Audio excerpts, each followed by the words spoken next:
Pada peringatan HUT TVRI Nasional, Kepstaf Stasiun TVRI Papua Barat berharap agar karyawan tetap menjaga kekompakan.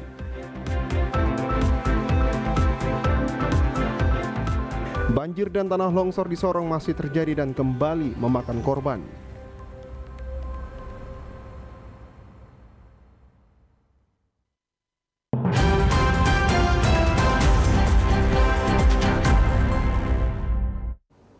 Selamat petang saudara, berita Papua Barat hari ini kembali menjumpai Anda edisi Rabu 24 Agustus 2022. Sejumlah informasi dari daerah di Papua Barat akan kami hadirkan untuk Anda. Bersama saya Maria Talim Bekas, inilah Papua Barat hari ini selengkapnya. Saudara, musibah tanah longsor kembali memakan korban atas nama Rohman Mustaf, warga Bukit Situn, belakang SD Impres 46, Kelurahan Malamso, Distrik Malam Simsa, Kota Sorong, Papua Barat. Banjir dan longsor kembali melanda wilayah Kota Sorong dan sekitarnya. Tak cuma itu, musibah tersebut sudah memakan 3 korban tewas akibat tanah longsor yang terjadi pada Selasa 23 Agustus 2022. Kejadian tanah longsor pertama terjadi di kawasan Kelurahan Palputi, Distrik Sorong Barat, yang menimpa ibu dan anak yang ditemukan dalam keadaan tewas. Kemudian Selasa malam, kejadian kedua di Jalan Bukit Saitun, seorang pria tewas tertimpa longsor saat kondisi hujan sedang terjadi. Menurut warga sekitar menceritakan, hujan deras kembali turun sekitar pukul 9.00 waktu Indonesia Timur. Tak lama kemudian, warga mendengar bunyi getaran yang sangat kuat. Tiba-tiba, rumah yang berada di atas bukit tersebut langsung roboh dan menimpa satu korban. Warga kemudian melaporkan kejadian tersebut ke petugas SAR, BPBD, dan kepolisian untuk mengevakuasi korban. Korban diketahui bernama Rohman Mustafa. Sebelum kejadian, korban masih terlihat bersama keluarga sedang ada di dalam rumah.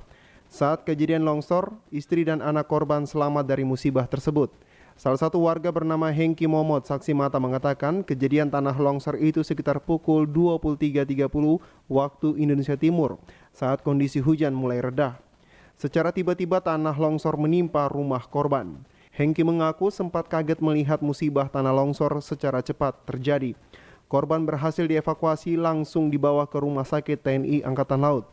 Jam 11 malam pas hujan itu turun sampai berhenti, saya langsung tiba-tiba bunyi dari atas. Itu satu rumpung itu dari pohon semua turun dari atas sampai di bawah sini langsung kena rumah ini masing.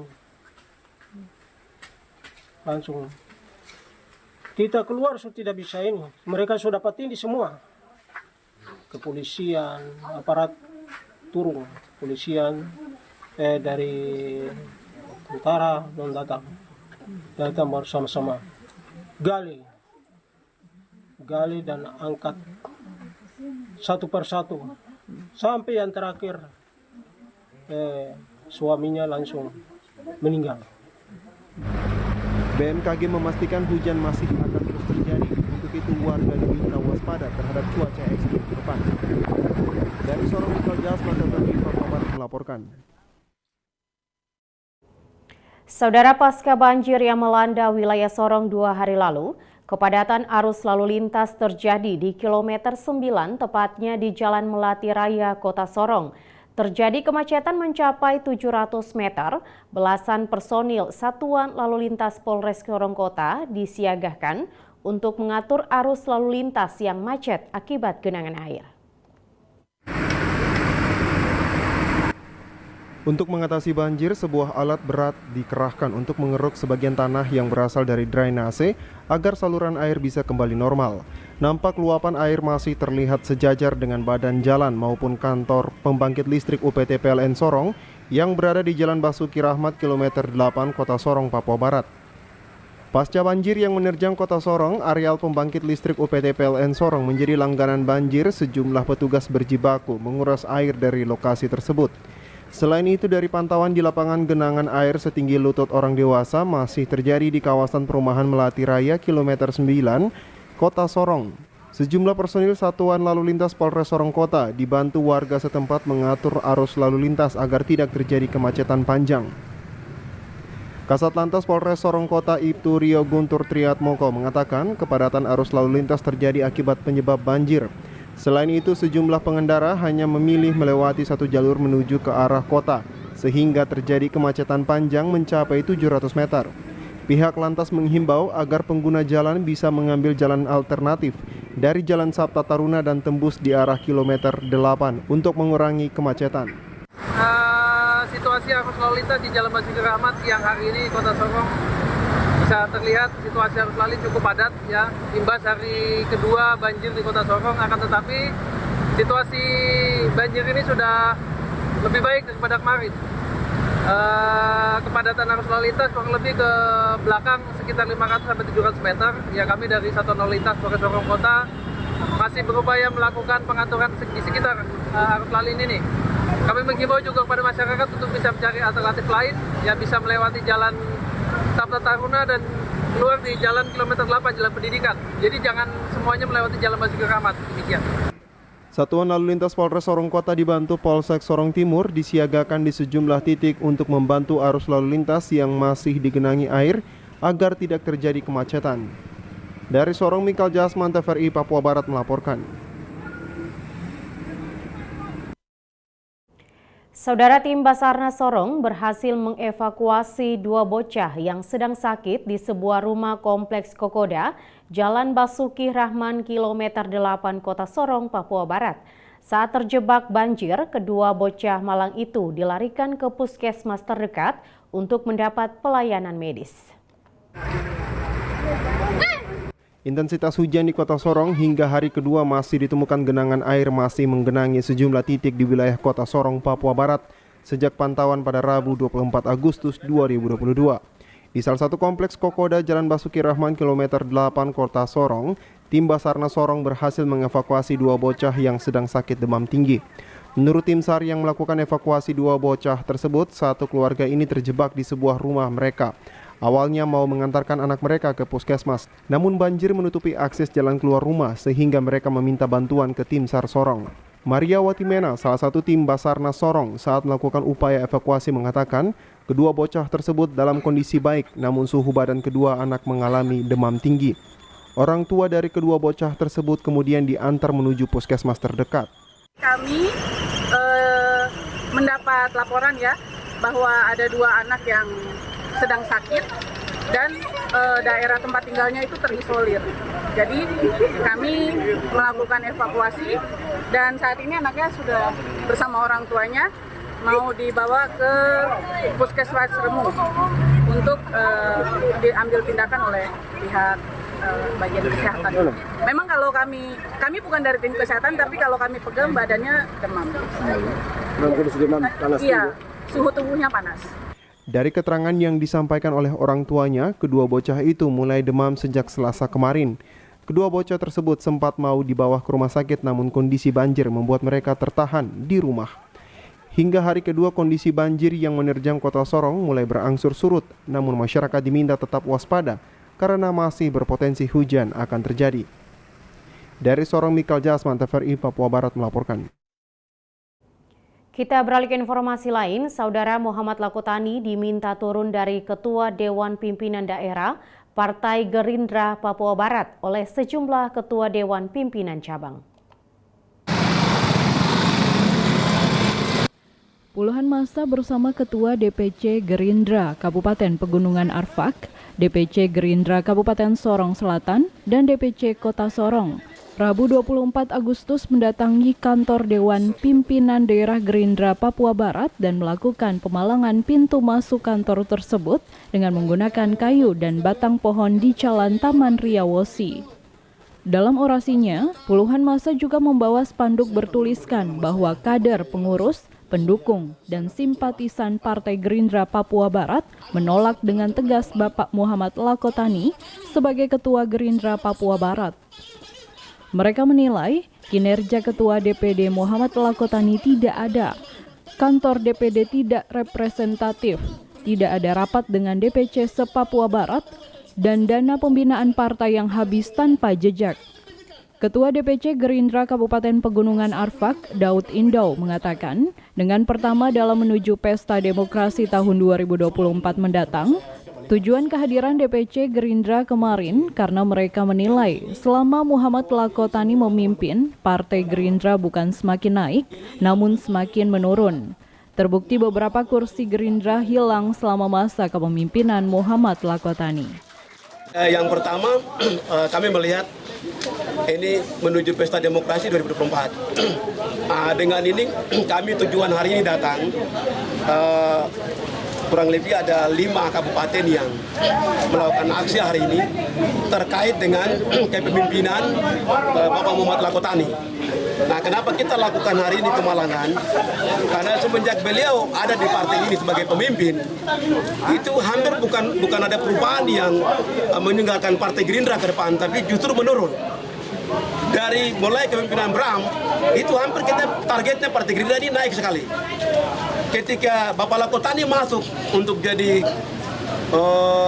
Ketua DPD Gerindra, hampir kita punya kursi di semua kabupaten kota hilang, kemudian termasuk provinsi. Terjadi penurunan drastis. Nah, dengan itu kita sudah bisa analisa bahwa dengan kekuatan beliau kemarin kan masih ada sebagai wakil gubernur. Itu sudah menurun. Apalagi dengan sekarang beliau tidak punya jabatan. Nah, berarti 2024 itu Partai Gerindra akan hancur. Nah, tidak ada perubahan drastis untuk Partai Gerindra. Nah, dengan itu kami yang ada ini, kami ini bukan kader yang artinya dibawa di tengah jalan atau masuk dari jendela. Kami ini kader murni Partai Gerindra yang besarkan Partai Gerindra di kabupaten kota, termasuk Provinsi Papua Barat. Kami ini kader. Ia berharap Ketua Partai Gerindra Pusat Prabowo Subianto segera mengambil langkah agar pada pesta demokrasi tahun 2024 Gerindra bisa menjadi target partai pemenang. Gerindra, kami ini sudah makan bersama-sama satu meja dengan Prabowo di Hambalatona. Kami ini makan satu meja dengan Prabowo. Kami ini bukan dengan Prabowo punya nama atau scan foto. Kami ini kader murni dengan Partai Gerindra. Makanya kami datang siang hari ini lakukan pengalaman teman-teman karena kami mau Partai Gerindra 2024 Partai Gerindra jadi target partai pemenang. Jadi dengan siang hari ini kami datang, kami minta Muhammad Lakotani segera DPP ambil langkah untuk gantikan. Natalindo Kerewai, TVRI Papua Barat melaporkan. Saudara, informasi selanjutnya akan kami hadirkan setelah jeda berikut ini. Tetaplah bersama kami.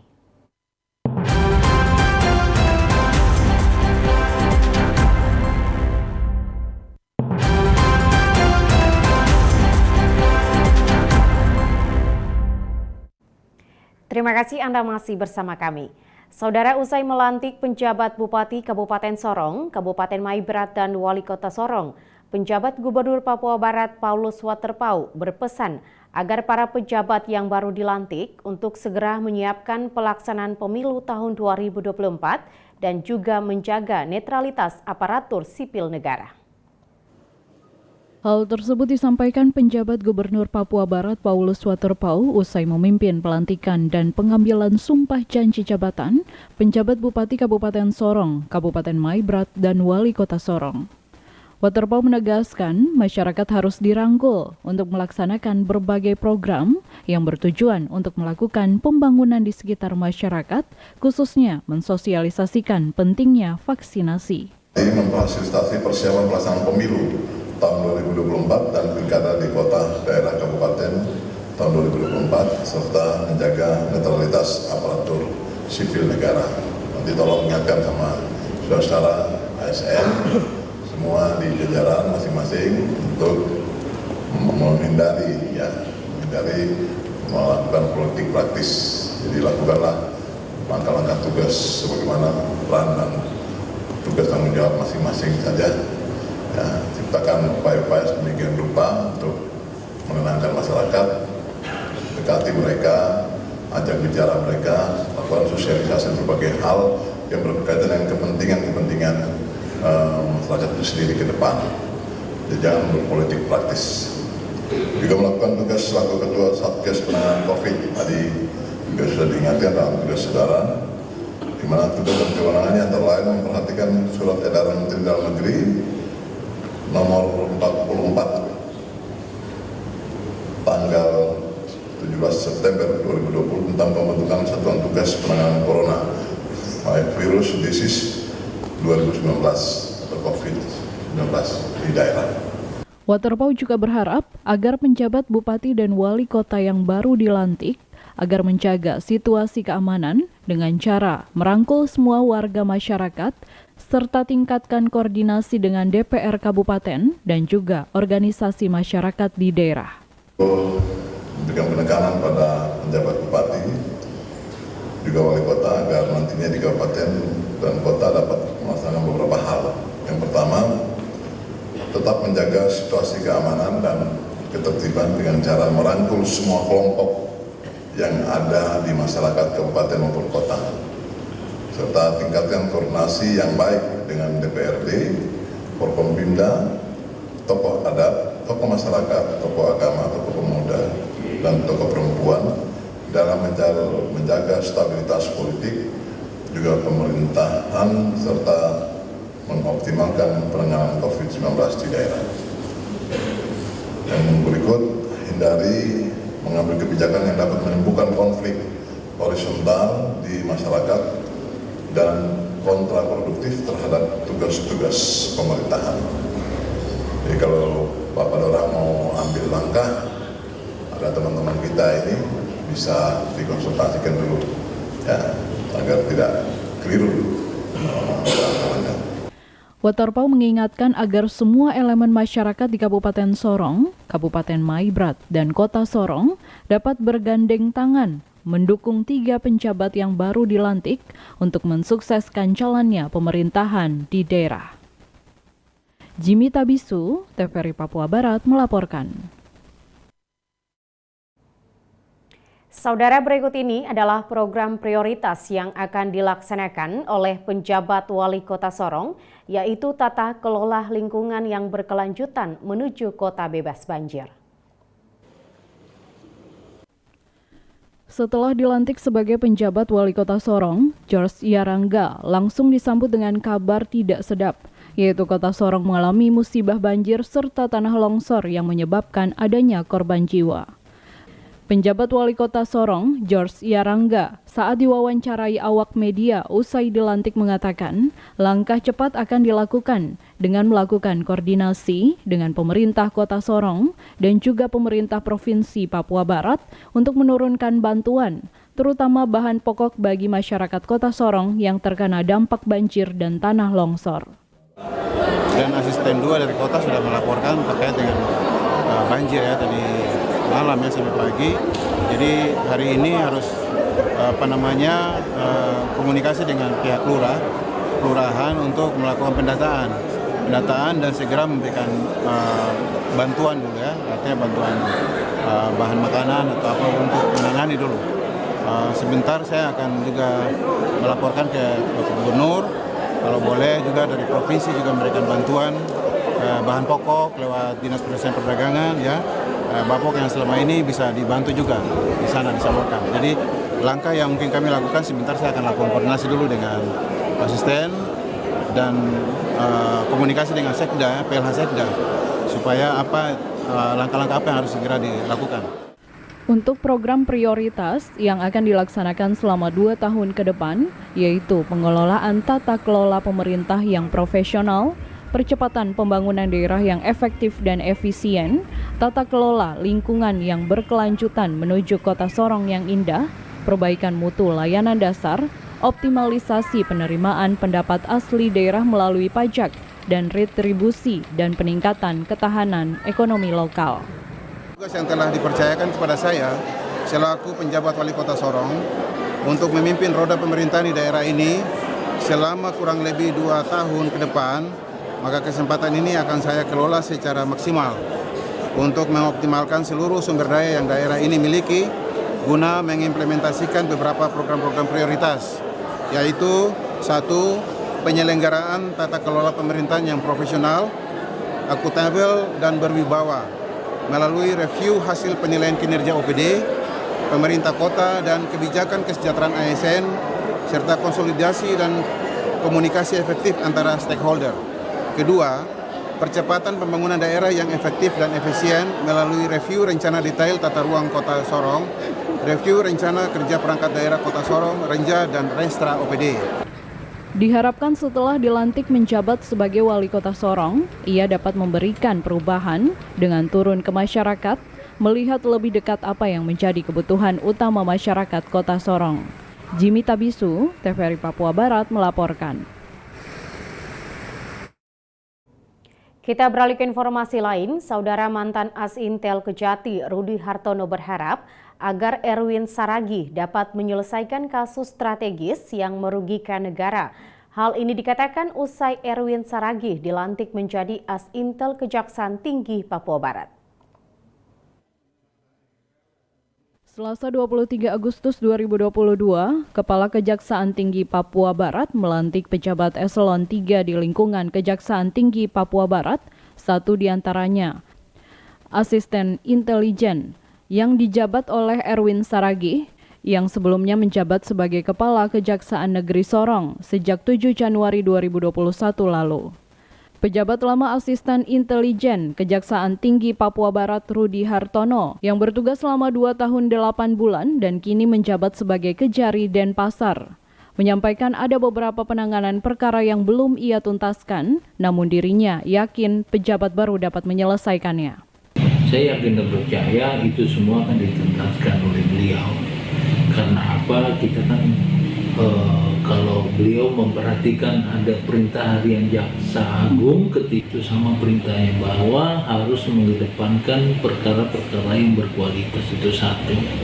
Yang kedua, ada perintah juga beliau bahwa harus mengedepankan pengembalian keuangan negara. Kita bisa saja sidik-sidik perkara tindak pidana korupsi, tapi bukan untuk semata-mata memenjarakan ketika kita menemukan bukti, tetapi apa? Uang negara yang sudah dirugikan bisa kita kembalikan. Kenapa? Karena dengan kita kembalikan bisa kita pulihkan. Ketika kita pulihkan, kerugian keuangan negara, pembangunan dengan sendirinya akan tetap berlangsung. Lebih lanjut disampaikan Rudi bahwa perkara yang dianggap merugikan negara dengan jumlah besar, yakni kasus KONI Sorong Selatan. Namun dirinya yakin pejabat As-Intel yang baru dapat menyelesaikannya. KONI di Sorong Selatan. Di Sorong Selatan kita kemarin saya dengan teman-teman kepala seksi sudah melakukan beberapa pemeriksaan. Akan tetapi saya harap itu akan dituntaskan oleh pejabat As-Intel yang baru. Dia tinggal lihat sampai di mana saya melakukan pemeriksaan kemudian dilanjutkan. Ketika itu ada kedugaan kerugian keuangan negara, tentunya sesuai dengan perintah harian Jaksa Agung, kita bisa dipulihkan kerugian keuangan negara. Dalam hal ini Kabupaten Sorong Selatan ya dipulihkan. Menanggapi hal tersebut, selaku pejabat baru asisten intelijen Kejaksaan Tinggi Papua Barat Erwin Saragih menyampaikan untuk penanganan perkara yang belum diselesaikan oleh pejabat sebelumnya, lebih awal dirinya akan melakukan konsolidasi serta koordinasi dengan bidangnya. Konsolidasi ke dalam, kemudian apa yang menjadi pemeriksaan dari seksi bidang intelijen, itu ada beberapa yang memang sementara lagi ditangani. Saya akan konsolidasi dulu ke dalam dengan semua kasih dan staf, saya pelajari sambil semua berjalan normal. Ya. Saya mohon dukungan dari media bersama-sama mengawal semua kasus-kasus yang sementara ditangani oleh Kejaksaan Negeri Sorong maupun Kejaksaan Tinggi Papua Barat. Dalam penanganan perkara, Erwin Saragih juga berharap adanya dukungan dari instan pers di Papua Barat. Arina Irianan, TVRI Papua Barat melaporkan. Sementara itu, Saudara, As-Intel Kejati Papua Barat menegaskan dirinya tidak meninggalkan hutang warisan perkara di Kejaksaan Negeri Sorong seperti yang dituding kepada dirinya. Resmi dilantik sebagai Asisten Intelijen Kejaksaan Tinggi Papua Barat pada Selasa 23 Agustus 2022, Erwin Saragih mengaku jika dirinya tidak meninggalkan hutang warisan di Kejaksaan Negeri Sorong. Hal ini ditegaskan oleh Erwin melalui wartawan kemarin menanggapi pernyataan praktisi hukum di Papua Barat yang menilai bahwa ketika dimutasi, ia meninggalkan warisan perkara kepada Kejari Sorong yang baru. Salah satunya perkara kasus ATK di BPKAD Kota Sorong. Dijelaskan Erwin jika perkara tersebut telah diwariskan dari Kejari sebelumnya kepada dirinya. Saya tidak meninggalkan PR hutang warisan katanya, 2 kasus besar. Perlu saya jelaskan bahwa untuk kasus ATK itu bukan warisan dari saya, tapi warisan dari pendahulu saya. Tidak saya luruskan supaya masyarakat bisa melihat kasus posisinya, kan begitu. Penyidikan kasus ATK itu tanggal 1 Februari 2021. Nah, pada waktu berita acara serah terima jabatan, yang lama mewariskan satu hutang kepada saya, kasus ATK Sorong saya dilantik tanggal 1 Maret 2021. Nah, persoalan ATK belum tuntas itu karena belum ditemukan atau belum dapat alat bukti ahli baik BPK maupun BPKP hingga saat ini. Jadi untuk kasus ATK sampai saat ini masih berjalan. Erwin secara tegas menyampaikan perkara ATK yang ditangani Kejari Sorong bukan warisan dari kepemimpinannya. Justru di kepemimpinannya telah diusut hingga permintaan perhitungan kerugian negara. Sehingga ketika mengakhiri tugasnya sebagai Kepala Kejaksaan Negeri Sorong, perkara ATK tersebut tinggal menunggu perhitungan kerugian negara dari BPK RI. Lebih lanjut disampaikan, untuk perkara lainnya seperti PLTD Raja Ampat, 2 orang telah divonis hukum, sementara kasus SW telah dituntaskan. Untuk kasus Raja Ampat, itu ada 2 yang sudah diputus, yaitu William Peter Mayor dan Besar Cahyono yang telah berkekuatan hukum tetap. Untuk mantan kepala dinas pertambangan inisial PP masih dalam tahap penyidikan dan siap untuk dilimpahkan ke pengadilan tipikor. Nah, untuk inisial SW, ya, saya sampaikan bahwa sudah saya tuntaskan. Artinya sudah ditetapkan tersangka? Ya, artinya ini bukan ranah saya berbicara lagi karena saya sudah menyelesaikan penanganan perkara PLTD Raja Ampat. Untuk lebih jelasnya nanti tanyakan kepada kajian yang baru, namun saya sudah tidak meninggalkan utang lagi, bisa dijabarkan ya. Erwin pun menyesalkan pernyataan yang dilontarkan kepada dirinya ketika menjabat sebagai Kepala Kejaksaan Negeri Sorong. Arina Irian, TVRI Papua Barat melaporkan. Saudara, informasi selanjutnya akan kami hadirkan setelah jeda berikut ini. Tetaplah bersama kami.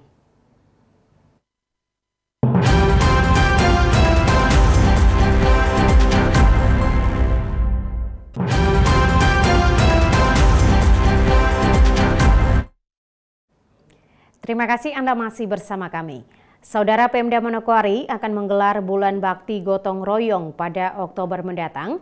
Hal ini dilakukan dalam rangka menyongsong Hari Ulang Tahun Kabupaten Manokwari pada 8 November mendatang. Tahun ini Kabupaten Manokwari genap berusia 124 tahun. Untuk menyongsong Hari Ulang Tahun pada 8 November mendatang, pemerintah daerah telah melakukan pertemuan terkait kesiapan berbagai kegiatan yang bakal dilakukan guna memeriahkan Hari Ulang Tahun Kabupaten Manokwari. Kegiatan yang akan dilakukan adalah Bulan Bakti Gotong Royong dan kegiatan meriah lainnya, yang mana telah ditetapkan untuk digelar pada bulan Oktober mendatang. Untuk itu, Bupati Hermus memerintahkan 2 OPD teknis untuk menyiapkan lokasi untuk dimulainya kegiatan Bulan Bakti Gotong, yakni eks kantor Gubernur Papua Barat. Pelaksanaan Bulan Bakti Gotong Royong, saya berharap kegiatan segera diselesaikan, kemudian partisipasi aktif dari OPD untuk kegiatan-kegiatan yang kita harap murah meriah, tapi bisa menghibur dan melibatkan masyarakat di Kabupaten Manokwari. Kemudian, ya, seremoninya kita laksanakan di eks kantor gubernur, ya, seremoni pembukaan dan juga penutupan. Karena itu, untuk lokasi eks kantor gubernur sekarang, saya perintahkan kepada BPKAD dan juga Dinas PUPR untuk asetnya dihapus, ya, segera dihapus dan dipersiapkan dari sekarang untuk pembukaan kegiatan bulan baktinya. Memilih eks kantor gubernur sebagai pusat kegiatan Bulan Bakti Gotong Royong Menurut Bupati, hal ini merupakan bagian dari upaya pemerintah daerah dalam mengubah wajah Kota Manokwari, sehingga setelah pembukaan kegiatan Bulan Bakti Gotong Royong, eks-kantor gubernur dapat difungsikan sebagai alun-alun Kota Manokwari. Kan kegiatan Bulan Bakti kita itu bulan Oktober ya, tanggal 8 kita buka. Nah, kerja 1 bulan bisa kah? Kalau bisa, saya berharap itu lokasi itu juga kita bersihkan supaya jangan ada puing-puing itu lagi. Itu juga bagian dari upaya untuk kita membangun Manokwari dan menunjukkan kepada publik Manokwari bahwa kita Pemda Manokwari tidak tidur ya, kita sedang bekerja untuk melayani masyarakat di Kota Manokwari ini. Ya, nanti saya sudah membuka kegiatan Bulan Bakti, lokasi itu digunakan sementara sebagai alun-alun kota dulu ya, untuk mewadahi kegiatan masyarakat. Ya, kalau ada panggung hiburan, kemudian ada kegiatan-kegiatan lain, dilaksanakan dulu sementara di situ sambil menunggu orasi ya. Agar sukses kegiatan Bulan Gotong Royong serta berbagai kegiatan yang telah diagendakan oleh pemerintah daerah, Bupati berharap masyarakat Kabupaten Manokwari ikut mensukseskannya. Arina Irianan, TVRI Papua Barat melaporkan. Saudara, untuk mencegah menyusutnya pesisir pantai Pulau Raimuti akibat dari abrasi, Pangdam 18 Kasuari Maijen TNI Gabriel Lema canangkan gerakan menanam 1 juta bakau di pulau yang dulunya menjadi tempat favorit untuk dikunjungi oleh masyarakat Manokwari. Pangdam 18 Kasuari mengajak Wakil Komandan Pusat Teritorial TNI Angkatan Darat Maijen TNI Ilyas Alamsyah dan pejabat utama Kodam 18 Kasuari bersama peserta MTT dan Ramil dan Babinsa TNI Angkatan Darat 2022 dalam gerakan Ayo Menanam Bakau di Pulau Raimuti, Manokwari, Papua Barat, Selasa 23 Agustus 2022. Pangdam 18 Kasuari Maijen TNI Gabriel Lema dalam arahannya menyampaikan kegiatan yang dilakukan ini adalah bentuk kepedulian Kodam 18 Kasuari dalam melestarikan alam dari kepunahan. Pangdam menyebutkan jika tidak dilakukan dari sekarang, boleh jadi pulau ini hanya tinggal nama. Untuk itu harus ada aksi nyata yang dilakukan dalam menyelamatkan Pulau Raimuti. Pagi ini bersukacita dalam satu program, yaitu menanam 1 juta bakau dalam rangka untuk menjaga kelestarian pantai kemudian habitat di laut guna mendukung program pembangunan dari berbagai macam aspek. Tentunya aspek yang pertama adalah ke depan ini bagian untuk mengatasi stunting dan stunting. Kemudian yang kedua tentunya memberikan kedamaian di setiap wilayah, terutama juga di bagian wilayah Papua Barat. Posisi Pulau Raimuti sendiri berjarak lebih kurang 750 meter dari Kodam 18 Kasuari yang merupakan aset daerah Kabupaten Manokwari dan perlu dilindungi dari kepunahan. Kondisinya memang sangat mengkhawatirkan. Walaupun saat ini terlihat ekosistem mangrove, tapi tak cukup menopang keberadaan pulau tersebut. Diketahui dulunya Pulau Raimuti adalah pulau besar yang dihuni penduduk. Namun karena ada gempa bumi dan gelombang tsunami berkekuatan besar yang terjadi di Biak 17 Februari 1996 menyebabkan setengah luas pulau tersebut tenggelam. Tim Liputan TVRI Papua Barat melaporkan. Kita beralih ke informasi lain. Saudara, TVRI Stasiun Papua Barat merayakan dan memeriahkan HUT TVRI ke-60 tahun secara sederhana dengan memotong tumpeng. Di HUT ke-60 TVRI, Kepala Stasiun TVRI Papua Barat berharap kerjasama dan kekompakan menjadi kunci keberhasilan TVRI di tanah Papua. Rabu 24 Agustus 2022, TVRI sebagai stasiun televisi pertama di Indonesia genap berusia 60 tahun.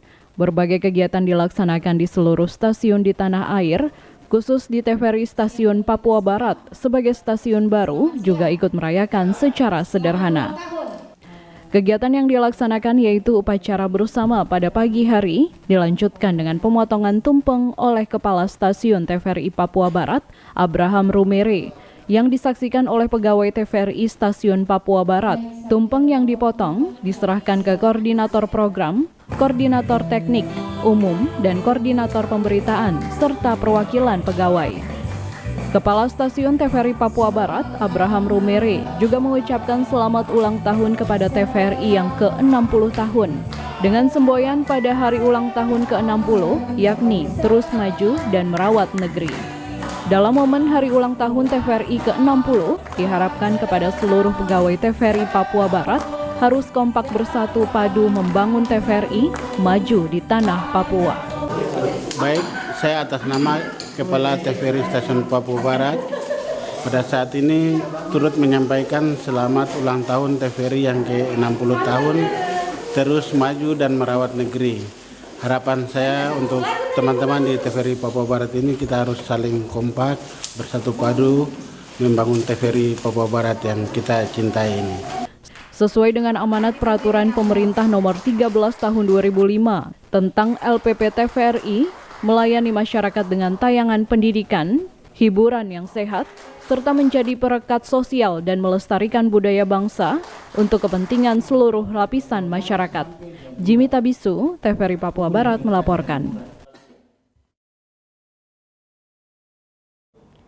Saudara, TVRI sebagai televisi nasional di usia 60 tahun diharapkan dapat menjadi penyambung informasi di tanah air.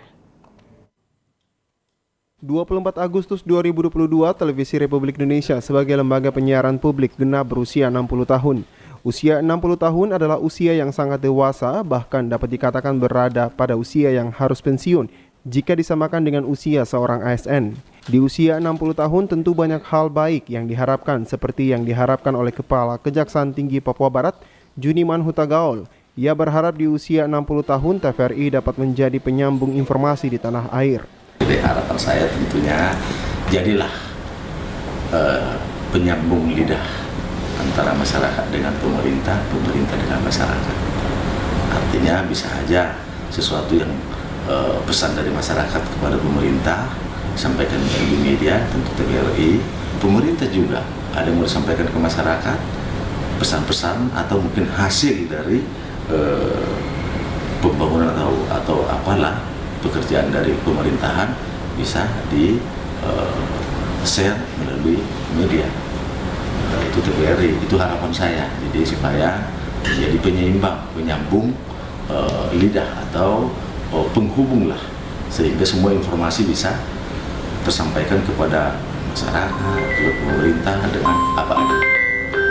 Juniman juga mengapresiasi LPP TVRI yang selama ini telah menjadi lembaga penyiaran publik yang banyak memberikan manfaat bagi masyarakat, menjadi sarana edukasi pendidikan serta informasi. Arina Irianan, TVRI Papua Barat melaporkan.